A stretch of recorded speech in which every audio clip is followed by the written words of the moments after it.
iOS 16 has introduced a whole new set of features, including some excellent new ways to manage and use your photos. This video is going to show you 3 tips and tricks to get the most of your photos on your iPhone or iPad. That's tricky to say. Let's get right in with tip number 1, how to merge duplicate photos on iOS. If you have a ton of photos, this new feature gives you a better shot at organizing them. You don't have to buy a separate app anymore. Now the iPhone will scan for duplicate photos within the Photos app and give you the option of merging all these photos together, freeing up storage space and ensuring that you don't have multitudes of the same image. Here's what you do in 6 steps. Step 1, open the Photos app. Step 2, click to Albums. Step 3, scroll down to Utilities. Step 4, click on Duplicates. Step 5, when you see duplicates, press Merge to, well, merge them and get rid of your duplicates.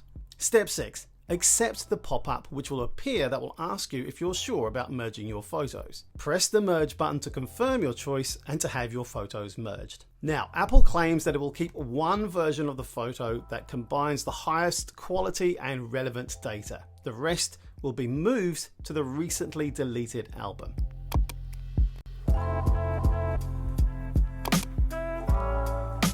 Let's jump into tip 2. Hand drawing on a screen is always a bit of a hit and miss affair, and annotations usually end up looking a bit scribbly and, well, just a bit rubbish. Just take this photo of my coffee and look at my scribbles.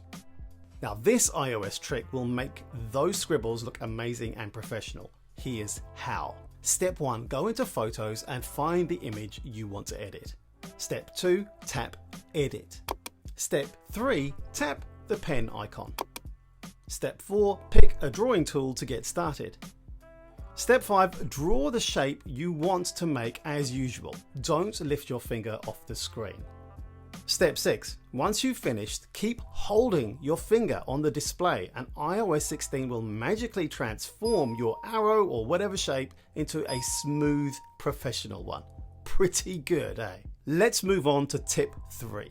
This is one Apple calls copy subject. Other imaging apps tend to call this background removal, but I think Apple's is actually more accurate because it lifts and copies the subject, enabling you to paste it elsewhere. To copy a subject like this in Photos in iOS 16 or iPad OS 16, you can long tap on an open image or you can press and hold. If you tap, you'll see a white scanner-like effect go repeatedly around the outlines of the photo subject as you get a pop-up menu offering copy and share. Alternatively, if you press and hold, the scanner effect checks the outline once.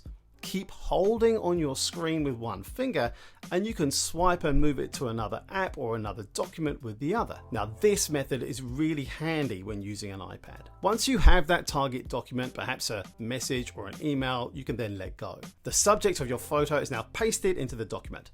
Pretty neat and super quick. But there's one more with this final bonus tip. This copy and paste trick works in Safari too. Long press an image and choose copy subject from the pop-up menu. Then you can head to another app and paste it down with no background in sight. Now this is something you'd historically need some serious technical skills or a dedicated editing app to achieve. Now it's a workflow you can achieve in just seconds. Yes, it's not Photoshop level quality, but considering how fast and easy it is, it's amazing stuff. That's it. Be sure to come back here for more small tech stuff from me and how to live well with it. See you soon.